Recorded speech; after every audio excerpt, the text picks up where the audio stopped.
안녕하세요. 음악의 이해와 감상 11번째 시간입니다. 지난 시간까지는 서양 음악에 대해서 알아봤는데요. 오늘부터는 중국, 일본, 동남아, 아시아권 음악에 대해서 살펴보도록 하죠. 함께 해주실 이지선 선생님 모셨습니다. 선생님, 안녕하세요. 네, 안녕하세요. 네. 오늘 아시아권 음악에 대해서 알아볼 텐데요. 아시아권 음악 하니까요, 같은 문화권 또 가까운 지역이라고 생각하니까 참 친근해요. 오늘 살펴볼 음악이 중국 음악이잖아요. 중국 음악 하니까요, 영화 패왕별이 또 왕의 남자의 한 장면이었던 경극이 생각나고요. 또 다양한 소수 민족들의 무곡들이 떠오르거든요. 중국 음악 하면 참 광범위하고 다양하죠? 네, 중국 음악은 한족을 중심으로 55개의 소수민족으로 구성되어 있죠. 네. 그래서 위구르족, 마오족, 몽골족, 조선족 등 아주 다양한데요. 그들은 대부분 자신들의 전통을 고수하면서 여태까지 이어오고 있기 때문에 자신들의 고유한 음악, 그리고 음악적 양상도 매우 다양하다고 할 수 있습니다. 네, 우리 음악도 중국의 문화의 영향을 참 많이 받았잖아요. 다른 아시아 지역의 나라들도 중국 문화, 음악 영향을 참 많이 받았을 것 같아요. 네, 중국은 이웃나라인 한국, 일본, 베트남 등 여러 곳에 영향을 주었습니다. 네. 그래서 예를 들어서 한국 같은 경우는 통일신라 시대에 당학이란 이름으로 전해졌고요. 고려 시대에는 대성악, 또 사악이 전해졌습니다. 네. 일본에는 지금 고또, 샤쿠하치, 샤미생이라는 악기 등 여러 가지 대부분의 악기가 모두 중국에서 전해진 악기입니다. 아, 그렇군요. 오늘 이 수업을 통해서 어떤 내용을 배우게 될지 궁금해요. 네, 이번 강의는 중국 음악의 다양한 갈래, 그리고 다양한 악기에 대해서 살펴보는 것을 목적으로 하겠습니다. 네. 처음에는 민요인 민가, 그리고 서사음악인 설창음악,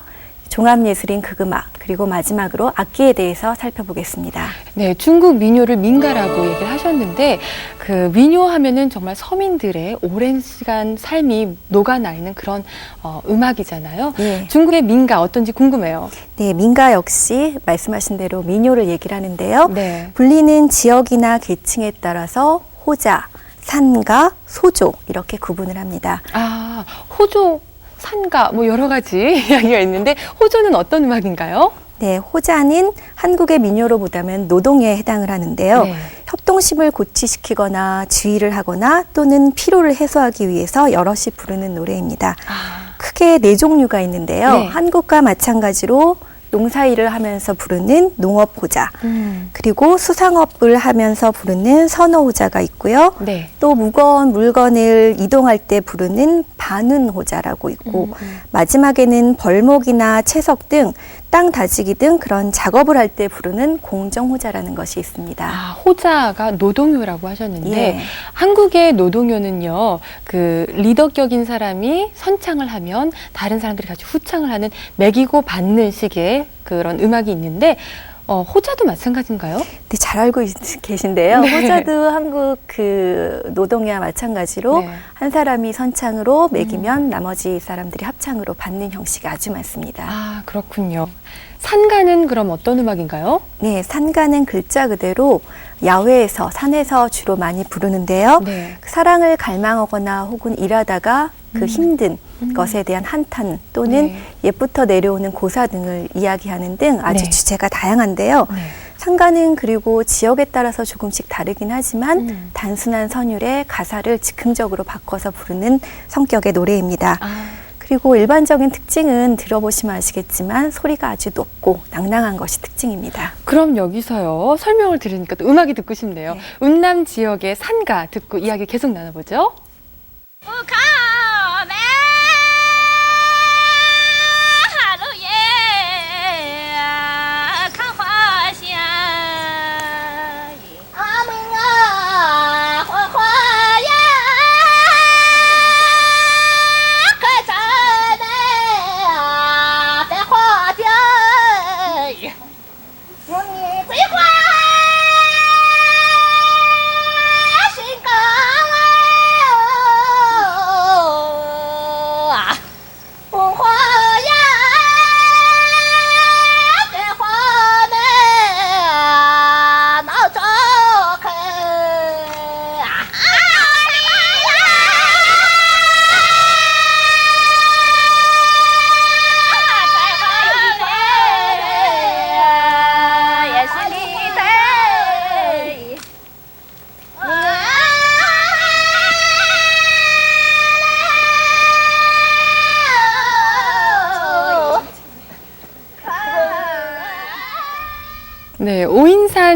그 이족의 산가를 들었는데요. 네.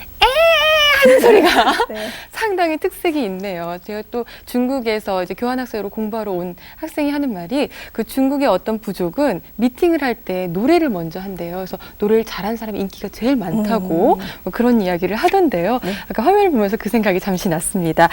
이야기 좀 해주세요. 어떤 상가였는지요? 네, 이 영상에서는 여자 2명과 남자 2명이 그야말로 눈이 맞아서 커플이 되는 그런 모습을 보셨는데요. 네. 이 지방 사람들은 지금 말씀하신 것처럼 노래로 자신의 그 사랑을 고백하는 경우가 일반적이라고 합니다.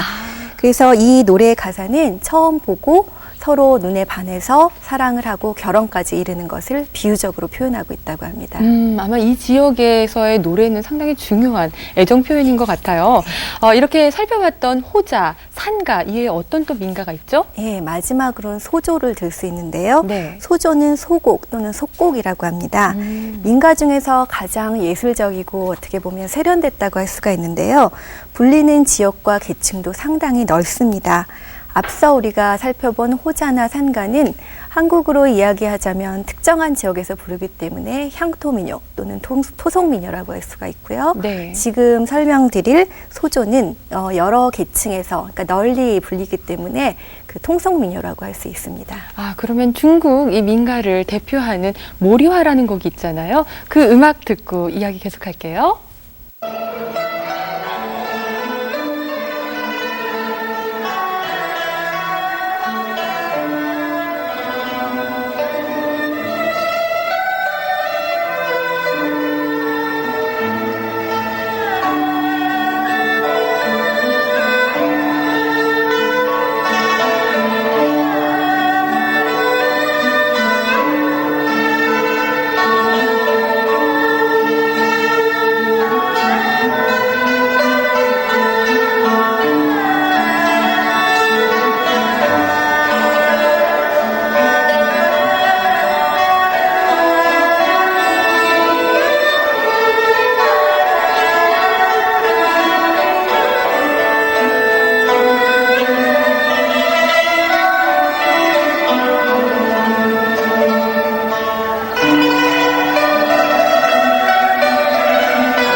네, 중국을 대표하는 민가라서 그런지 상당히 선율이 익숙하거든요. 네, 보통 한국의 가장 대표적인 민요를 아리랑이라고 많이 알려져 있죠. 네. 그래서 아리랑, 그리고 일본의 사쿠라, 그리고 중국의 지금 들으셨던 모리와 이렇게 보통 가장 대표적인 민요를 얘기할 때 서로 비교가 되는데요. 네. 이 모리아라는 뜻은 제스민 꽃이라는 뜻으로 소녀가 이 꽃을 하나 꽂아서 꺾어서 머리에 꽂을까 말까 이렇게 망설이는 마음을 설레는 마음을 표현했다고 합니다. 그렇군요. 그 민가 외에도 다른 성악 장르가 또 있을 것 같아요. 네, 성악 장르로는 민가 외에도 설창음악 또는 고개음악이라고 하는 것이 있는데요. 네, 어떤 거죠? 한국의 판소리를 생각하시면 쉽게 이해하실 수 있을 것 같습니다. 네. 중국에는 각지의 연출 양식에 따라 아주 다양한 300개가 넘는 그런 설창음악이 있는데요. 네. 그 중국의 대표하는 또 하나의 음악 장르라고 할 수 있습니다. 아니 300여 종이 넘는다고요? 네. 그 많은 것을 어떻게 구분을 하죠?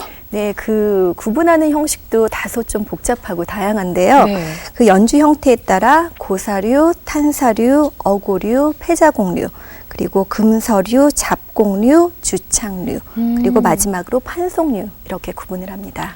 선생님 이거 시험 문제로는 안 내실 거죠? 네, 그렇죠. 정말 어려운데요. 그 종류에 대해서 또 그 설창 음악에 대해서 좀 이야기 좀 해주세요. 고사류는 설창음악 중 가장 대표적인 것으로 주로 북방 지역에서 많이 불립니다. 네. 가창자가 오른손에는 서고라는 북과 왼손으로는 판이라는 타악기를 연주하면서 노래하는데 기본적인 선율은 각 지역의 민요나 상인이 물건을 팔 때 부르는 선율을 기초로 하는 것이 많습니다. 네. 다음으로 탄사류는 비파를 주요한 반주로 하는 설창음악인데요. 사면이나 비파를 연주하면서 부르는 것이 기본으로 전국적으로 유명한 것은 소주 탄사입니다. 어고류는 대나무 통 끝에 양가죽이나 뱀가죽을 댄 어고라는 북과 긴 나무판 두 쪽으로 치는 박판이라는 타악기를 주요 반주로 합니다. 네. 패자곡류는 탬버린과 비슷하게 생긴 수고를 주요한 반주악기로 기존의 악곡을 메들리와 같이 연결해서 그 노래하는 것이 특징입니다. 네. 금서류는 타연악기인 양금을 반주로 해서 하는 설창음악으로 가창자와 반주자가 이야기의 등장인물의 역할에 따라 가창을 분담하는 경우가 있습니다. 잡곡리는 민가 중 소조를 설창음악으로 전환시킨 음악인데요. 그리고 주창리는 타악기를 치면서 동작이나 춤을 수반하는 음악입니다. 네. 마지막으로 판송류는 몇 개의 대나무판을 끈으로 묶은 캐스터네츠와 비슷한 타악기인 연화판으로 리듬을 치면서 운문을 읊는 리듬창입니다. 와, 정말 다양하게 있네요. 네. 이 음악이라고 하는 건요, 그 시대에 따라서 변하기도 하고 또 새로 첨가되기도 하잖아요. 이 설창음악 장르는 어떤가요? 좀 변화가 됐나요? 예, 원래 설창음악은 유랑예인이 돌아다니면서 그 마을 사람들에게 지금 어떠한 일이 일어났는지 그런 뉴스를 보급하는 그런 기능을 했는데요. 네. 지금은 그런 경우는 거의 많이 사라지고 무대화돼서 지금 고정되어 있다고 할 수 있습니다. 아, 그렇군요. 우리 판소리처럼 5마당 이렇게 좀 고정되어 있는 식으로 가고 있군요. 그러면 이 설창음악 중에 탄사류를 한번 듣고 이야기 나눠보죠.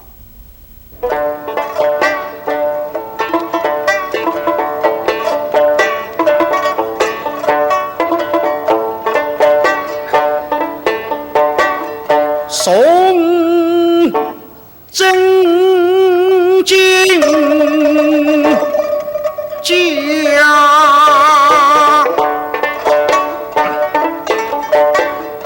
举门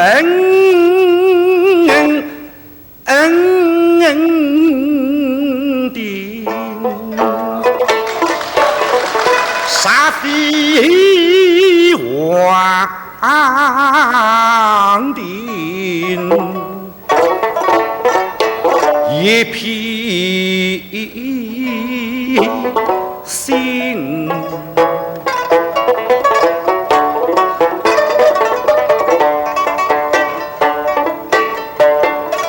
我是王东神，早日神婚配。 와, 사면이나 그 비파의 선율이 상당히 인상적이었어요. 선생님, 중국 음악 하면요, 아까 저는 경극이 딱 떠오르거든요. 경극에 대해서 이야기 좀 해주세요. 네, 극음악은 음악, 무용, 연극, 미술, 다양한 장르가 합쳐진 종합예술이라고 할 수 있죠. 네. 그 현재 중국에는 320여 종의 다양한 극음악이 있는데요. 네. 가장 대표적인 어떻게 보면 또 음악예술이라고 할 수 있죠. 특히 지금 말씀하신 것처럼 경극은 우리에게도 아주 친근한 가장 많이 알려진 그런 극음악이라고 할 수 있습니다. 네. 또 패왕별이로도 또 유명한 그런 그 장르이기도 하죠. 네. 또한 영화 왕의 남자를 기억하신다면 처음에 이렇게 중간에 챙챙챙 하면서 그 경극에 분장을 한 배우들이 한판 벌리는 궁중에서 그 한판 벌리는 모습을 기억하신다면 어느 정도 경극의 이미지를 떠올리실 수 있으실 것 같습니다. 네, 경극이란 말이 무슨 뜻이죠? 네, 경극은 그 노래, 대사, 동작, 무술 여러 가지 다양한 요소가 합쳐진 종합예술인데요. 네. 이런 중국의 전통 공연 예술을 대표합니다. 그런데 경극이라고 불리는 이유가 네. 여러 가지 다양한 지방극 중에 북경에서 시작되었기 때문에 그 북경의 경자를 따서 경극이라고 부릅니다. 그러면 전 지역에 여러 지역의 극음악이 있는데 그 북경 지역에서 성행하는 그런 극음악을 경극이라고 하는 거군요. 네, 그렇죠. 아, 그 북경 스타일. 네. 아, 그렇군요. 이 경극의 발생과 기원 또 어떻게 또 변화가 됐는지도 궁금해요. 네, 경극은 기원은 1790년. 그 18세기 말인데요. 네. 걸륭 황제가 80세 때 생일 때 지방에서 여러 그런 극음악을 하는 사람들이 올라와서 네. 공연을 펼쳤다고 합니다. 네. 그래서 그 중에서도 가장 인기가 많았던 그 단체가 이황과 서피를 비롯해 안희성과 호북성 등 여러 군데에서 올라왔는데요. 특히 이 지역에서는 그 이황과 서피가 유명했기 때문에 둘을 합쳐서 피황희라고 하고 네. 그것을 많은 사람들이 인기를 끌었고 그것이 나중에 경극의 모체가 되었습니다. 아, 그렇군요. 이 경극은 극음악이잖아요. 어떻게 보면 판소리하고도 비슷한 요소들이 있는 것 같은데요. 판소리하고 이렇게 비교 분석하는 표를 보면서 이야기 나눠보죠. 네, 경극은 긴 이야기를 다양한 악기의 반주에 맞추어 노래와 대사 춤과 연기를 하는 극음악이라는 점에서 지금 말씀하신 것처럼 한국의 판소리와 아주 비슷합니다. 네. 그래서 종종 한국의 판소리에서 발전한 창극, 일본의 가부키, 그리고 중국의 경극 이렇게 세 나라의 그 공연 예술이 비교되곤 하는데요. 네. 경극에서 노래와 춤을 동반하는 연출을 창, 염, 작, 타라고 합니다. 창은 노래를 얘기를 하고 염은 대사, 작은 동작, 타는 무술 동작을 가리키는데요. 이 중 경극의 창은 판소리의 창, 그리고 염은 안일이, 그러니까 대사에 해당을 하고요. 네. 작은 발림, 몸동작에 해당한다고 할 수 있습니다. 아, 그렇군요. 역시 극음악이라서 이렇게 통하는 게 있네요. 네. 경극을 할 때요. 이렇게 판소리도 창극을 하면은 여러 배역들이 나오잖아요. 경극에는 어떤 배역들이 이렇게 나오는지 궁금하네요. 네, 배역은 극중 인물 성격, 연령, 그 신분에 따라서 크게 네 가지로 나누는데요. 네. 남자 역은 생이라고 하고 여자 역은 단, 그리고 강한 역은 정, 또 어릿광대, 그러니까 우리가 생각하는 방자와 같은 그런 역할은 축이라고 합니다. 그렇군요. 그런데 이 배역도 사대 배역도 또 많이 세분되는 좀 약간 복잡한 양상을 띱니다. 네. 생의 모습을요, 화면을 통해서 보니까요, 이 남성의 기계와 그 파워가 막 느껴지거든요. 예, 특히 지금 화장도 그렇게 멋지게 하고 네. 또 의상도 그렇고 뒤에 깃발을 여러 개 꽂아서 그 씩씩한 무장의 모습을 잘 느끼실 수 있으셨을 것 같습니다. 네. 그다음에 남자 배역의 총칭은 네. 지금 보셨듯이 그 생이라고 하는데요. 그리고 연령, 신분, 성격에 따라 여러 가지 특징으로 나눕니다. 네, 어떤데요? 그래서 나이가 드신 분은 노생이라고 하고요. 네. 또 소생, 또 무술을 하는 사람은 무생 이렇게 세분됩니다. 여자 배역도 그 단이라고 하는데 정단, 화단, 또 청이, 화삼, 노단, 도마단, 무단 이렇게 다양하게 세분됩니다.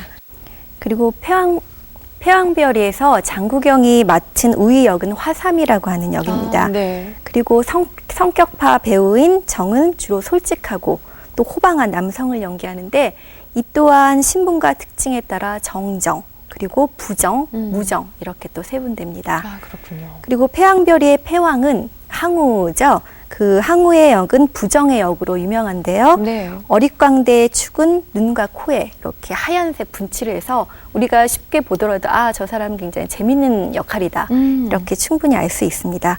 또 축 또한 성격에 따라 무예를 할 수 있는 무축, 그리고 무예를 못하는 문축 이렇게 구분됩니다. 재밌네요. 알고 보면 훨씬 더 그렇죠. 재밌게 접근할 수 있을 것 같은데요.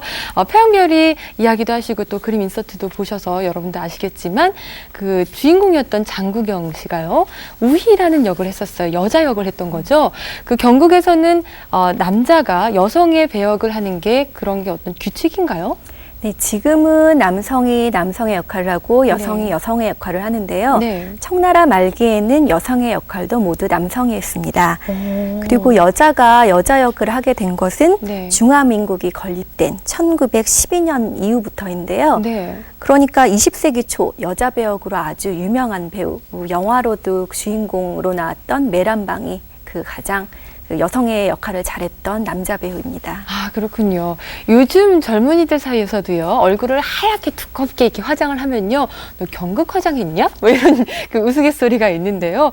이 경극의 화장이 어떤 상징을 하고 있는 이야기가 있을 것 같아요. 색깔도 다양하게 하잖아요. 예, 색을 아주 다양하게 쓰는데요. 네. 붉은색은 혈기가 왕성한 그런 역할을 주로 사용을 합니다. 네. 그래서 삼국지에서 아주 의리가 있는 관우가 그런 역할이라고 할 수가 있습니다.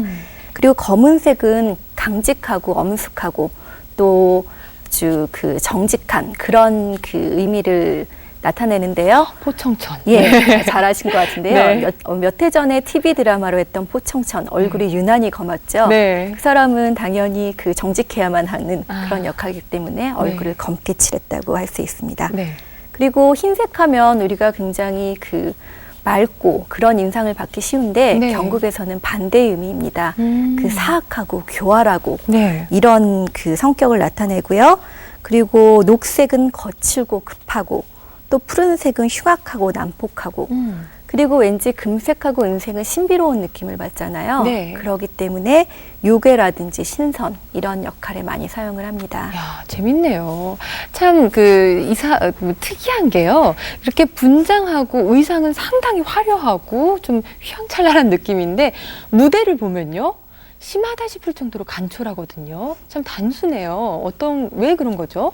예, 경극 무대는 보통 이런 탁자 하나, 의자 하나로 충분한데요. 네. 그래서 예를 들어서 의자를 밟고 탁자를 넘어가면 뭐 태산을 넘었다든지 아니면 그 테이블을 한 2바퀴 돌면 300년이 지났다든지 이렇게 굉장한 상징의 의미를 가지고 있는데요. 네. 그렇지만 경극 배우들의 의상을 보면 아주 화려하다는 것을 느끼실 수 있을 것입니다. 그래서 이렇게 허전한 무대 장치를 배우들의 의상이나 또는 뒤에 꽂은 깃발, 가지고 나온 창 이런 것으로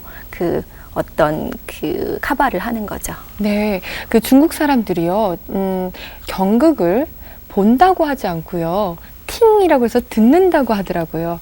극인데, 듣는다고 이야기하네. 아, 그럼 경극의 음악을 상당히 중요시하는구나라는 걸 예감할 수가 있었는데요. 예, 경극에서 음악이 차지하는 비중은 아주 크다고 할 수 있습니다. 네. 경극의 반주는 중국에서 사용하는 악기를 모두 사용한다고 할 수 있는데요.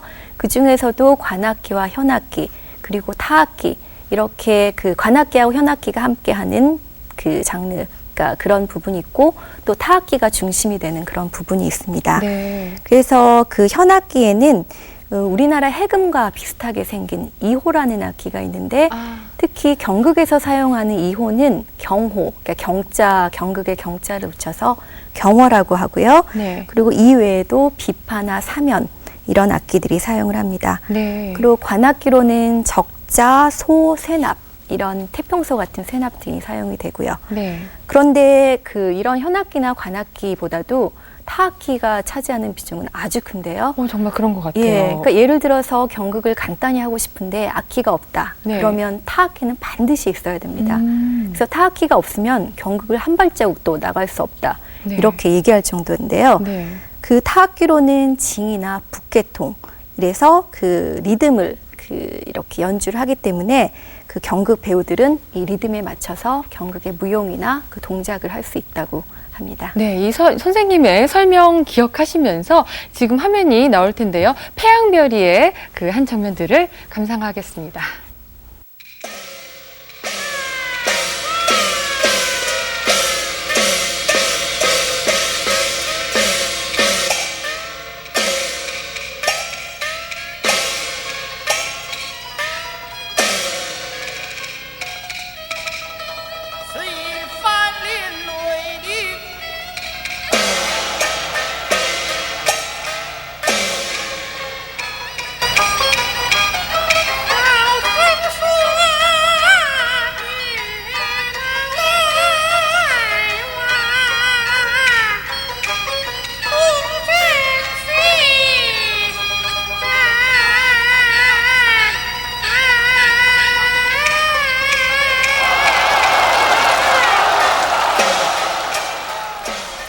네, 영화 태양별이의 그 경극 장면 일부를 봤는데요. 지금 봐도 너무나 세련되고 멋스럽다는 그렇죠. 생각이 들어요. 당시에 그 장국영이 여성 역할을 너무 잘 소화를 하고 매력적이어서 또 여성 팬들한테 또 그 감동을 또 줬고요. 또 주제곡을 불러서 그 주제곡 또한 많은 인기를 얻었죠. 세계적으로도 태양별이를 상당히 높이 평가를 했고요. 근데 당시에 그 중화인민공화국의 그 치부를 드러냈다고 해가지고 상영 금지를 당했다고 하더라고요. 예, 칸 영화제에서는 대상이라는 큰 상을 받았는데도 불구하고 네. 중국에서는 그 영화가 금지된 그런 그 수작인데요. 왜요? 하지만 우리가 봤을 때는 굉장히 네. 감동도 있고 네. 여러 가지 배울 점도 많고 또 그 역사적으로도 많은 그 공부도 되는 그런 영화라고 저는 개인적으로 생각을 하는데요. 네. 그리고 중국 근현대사의 격번기 속에서 예술이나 사람 그리고 사회를 느낄 수 있는 수작이라고 생각을 해요. 네. 그리고 태양별이는 우리가 잘 알고 있는 그 음악으로도 유명한데요. 그래서 OST로도 많은 인기를 얻고 있습니다. 네, 그렇군요. 여러분, 이 기회에 태양별이 영화 한 번 더 보는 것도 좋을 것 같네요. 또 선생님이 설명을 덧붙여 주셨기 때문에 훨씬 다양한 것을, 새로운 것을 볼 수 있을 것 같아요. 경극의 이야기는 여기까지 하고요. 중국의 기악음악에 대해서 좀 알아보죠. 네, 중국의 기악음악은 독주도 있고 합주도 있고 여러 가지 다양한 형태가 있는데요. 네. 특히 일정한 지역에서 전승되는 그런 종류도 있고 또 전국적으로 알려진 그러니까 뭐 평균화된 그런 음악도 있습니다. 네. 그리고 전통 악기도 아주 다양한데요. 한국과 비교해도 많이 비교될 수 있는 재미있는 그런 악기들이 있습니다. 그리고 기악 독주에는 주로 고금, 그러니까 옛부터 내려오는 그런 금이 있고요. 네. 쟁, 비파, 그리고 조금 전에 말씀드렸던 그 경극에서 사용되었던 경호나 이호 등 다양한 악기가 있습니다. 네. 그 전통적인 합주 형식에는 이외에도 오늘날에는 민악, 그러니까 민간의 음악이란 뜻의 민악이라는 그런 새로운 장르가 나왔는데요. 네. 이것은 20세기 초에 서양 문화가 들어오면서 중국에서 그러니까 마치 서양의 오케스트라를 중국 악기로 하는 듯한 그런 형식으로 만들기도 했습니다. 아, 중국식 오케스트라인가요? 그렇죠. 그렇다고 할 수가 있습니다. 네. 또 민악은 그 전에는 여러 지역에 따라서 음이나 무슨 음정이 조금씩 달랐는데 네. 그 악기가 개량되고 여러 가지 그 평균일화를 시켜서 그러니까 뭐 언어로 얘기하면 표준어를 만든 거죠. 아. 그래서 악기를 그렇게 표준화시켜서 누구나 들었을 때 쉽게 따라 볼 수 있고 연주할 수 있는 그런 악기로 만들었습니다. 네. 그래서 그런 악기로 연주하는 그런 음악을 민악이라고 하는데요. 그리고 이호나 적자 등 새로운 독주 형식도 많이 생겨났습니다. 네, 민악이 중국식의 어떤 오케스트라로 얘기하셨는데 어떤 악기들로도 구성되는지가 궁금하네요. 예, 흔히들 중국 악기 하면 가장 많이 떠올리는 것은 쟁이라고 네. 할 수가 있는데요. 쟁은 한국의 가야금 같이 생겼습니다.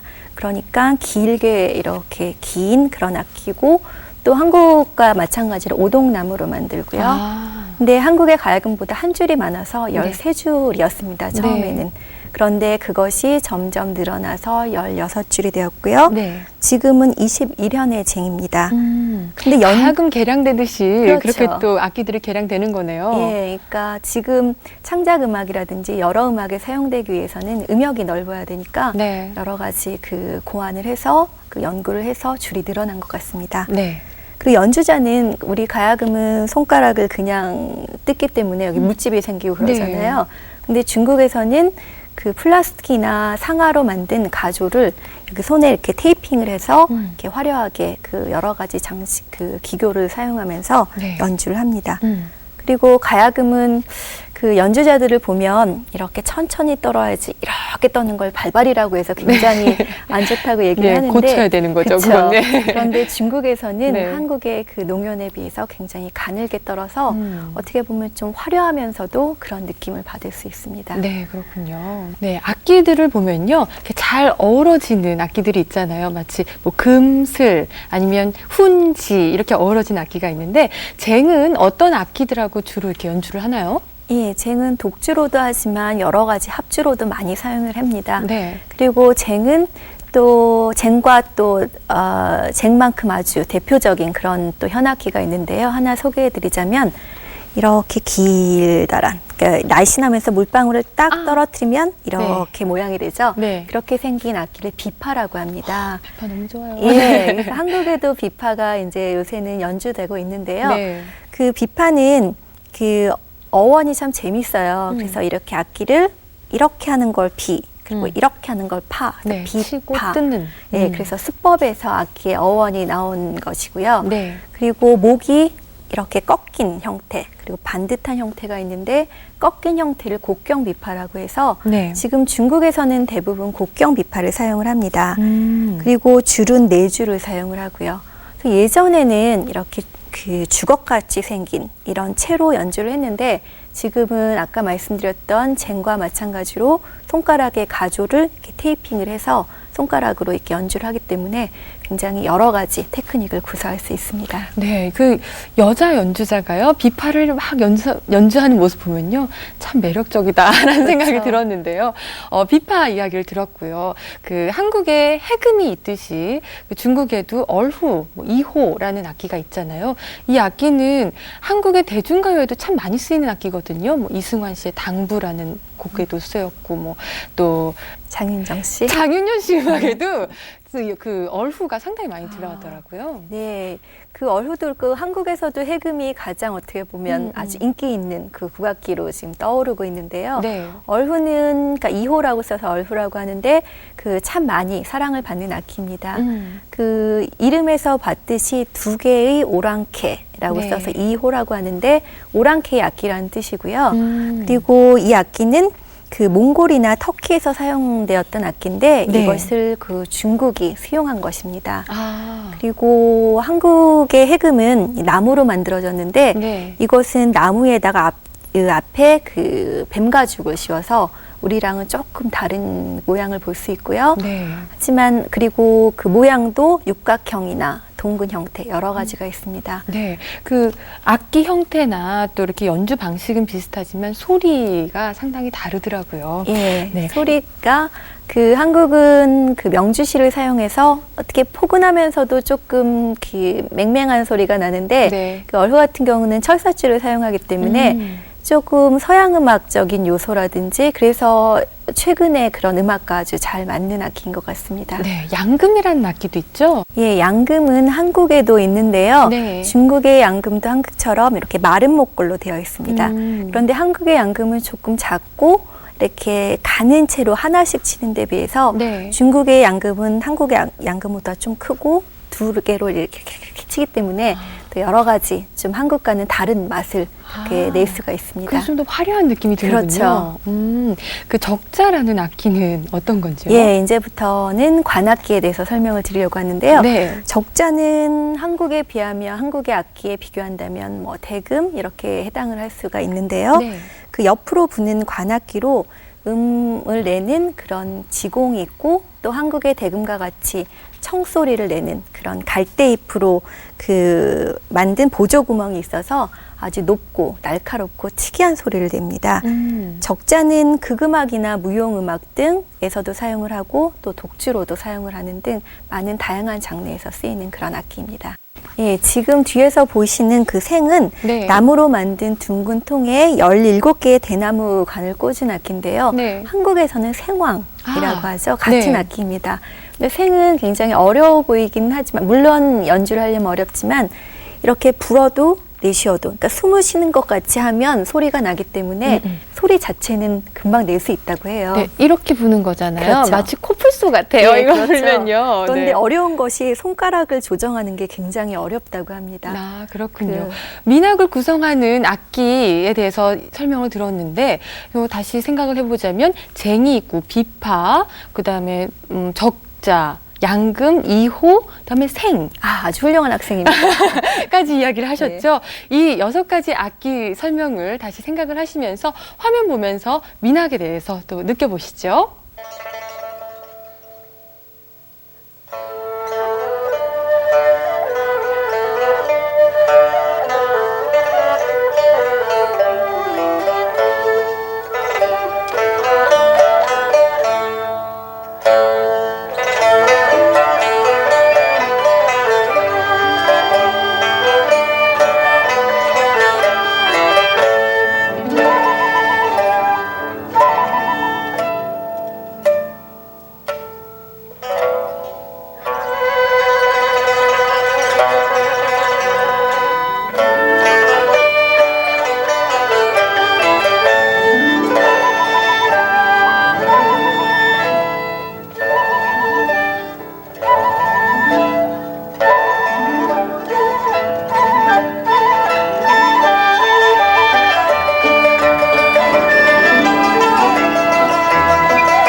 오늘날 중국에서는 한국의 관현악단과 마찬가지로 그 민족 관현악단이라고 부르는 그런 단체가 있는데요. 네. 여기에서는 개량된 중국의 전통악기 외에 서양 악기도 함께 사용하는 경우가 있습니다. 그렇기 때문에 음향이 다소 부드러워지고 또 음향도 커지고 이런 효과를 얻을 수 있는데요. 최근에는 전통 음악의 어법을 사용하면서도 다양하게, 그러니까 한국에서 얘기하면 퓨전 국악이라고 할 수 있는 네. 그런 장르들도 많이 나와 있습니다. 네. 그 대표적인 단체는 한국에서도 잘 알려져 있는 여자 12악방이라는 단체입니다. 네, 그 뭐라 그럴까요? 중국 음악으로 치면은 중국 음악의 소녀시대라고 그렇죠. 할 수 있는 아주 미녀 그 연주자들이 12명이 어떤 악기들을 연주를 하는데요. 상당히 트렌디하고 또 연주 실력이 뛰어나기 때문에 동서양을 막론하고 상당히 사랑받는 그런 악단이죠. 예, 지금 한국과 일본 등 그 중국은 물론이고 많은 사랑을 받고 있는 단체인데요. 네. 한 가지 이 단체에 대해서 두 가지 시선이 있는데 네. 하나는 전통 음악을 좀 훼손시킨다는 그런 그 관점으로 보는 사람들도 있고 네. 하지만 전통 음악을 널리 대중에게 대중화시킨다는 의미에서 아주 좋게 평가하는 사람들도 있습니다. 그 2001년에 중국 전 지역에서 수천 대 1의 그 경쟁을 뚫고 전통 음악을 연주하는 재원들이 모여서 그 연주하는 그런 단체입니다. 네, 여러분 12악방의 연주 모습 궁금하시죠? 12악방의 연주곡 감상하시겠습니다.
정말 이쁘네요.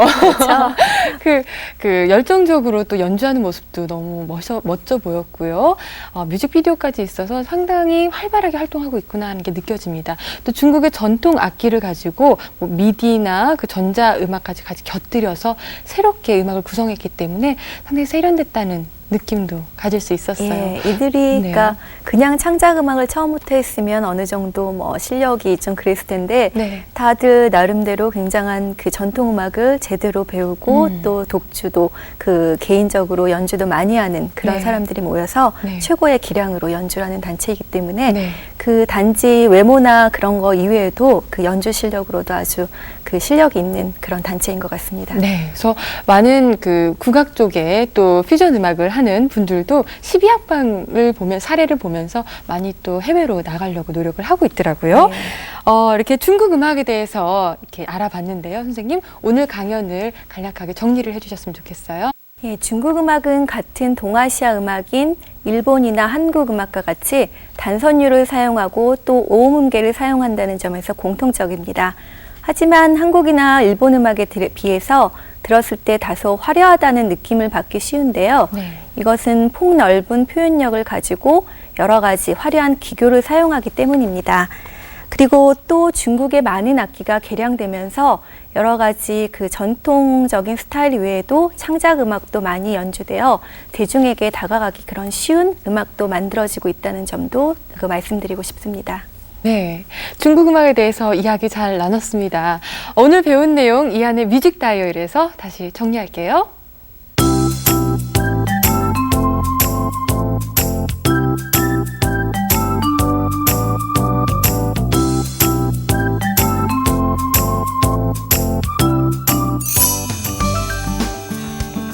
중국의 다양한 음악 문화는 이웃나라와 끊임없이 교류하면서 발전해왔다. 민가 중에 호자와 산가는 한국의 토속민요와 비슷하고 소조는 통속민요와 유사하다. 음악, 무용, 연기가 함께 어우러진 경극은 우리나라 창극과 종종 비교되는데 창극에 비해 배역이나 분장, 무대 양식 등이 참으로 상징적이면서도 함축적이다. 기악음악은 전통적인 기악합주 외에 20세기 초 이후에 등장한 민악도 많은 인기를 끌고 있다. 네, 오늘 중국 음악에 대해서 알아보면서요. 야, 우리나라 음악하고 참 비슷한 면이 많구나라는 생각이 들었어요. 그래서 이렇게 아시아권 음악이 아닌가라는 생각을 해봤습니다. 오늘 강연 진행하시면서 이 부분은 좀 기억했으면 좋겠다 하는 그 키포인트 부분 말씀해 주시죠. 예, 오늘 강의를 통해서 네. 들으시면서 이 점은 한국과 비슷하고 이 점은 다르다. 이렇게 여러 가지 생각을 하셨으리라고 생각이 되는데요. 네. 오늘 이 시간을 통해서 중국 음악을 더욱 깊이 이해하는 그런 시간이 되셨으면 좋겠고 또 나아가서는 그 한국과의 비교적인 관점에서 오히려 중국 음악을 통해서 한국 음악의 특징까지 찾는 그런 기회가 되었으면 좋겠다고 생각합니다. 네, 선생님 감사합니다. 네, 고맙습니다. 네, 음악의 이해와 감상 오늘 수업 여기까지 준비됐습니다. 다음에는요, 일본의 음악에 대해서 알아볼게요. 여러분, 다음 시간에 또 뵙겠습니다. 고맙습니다.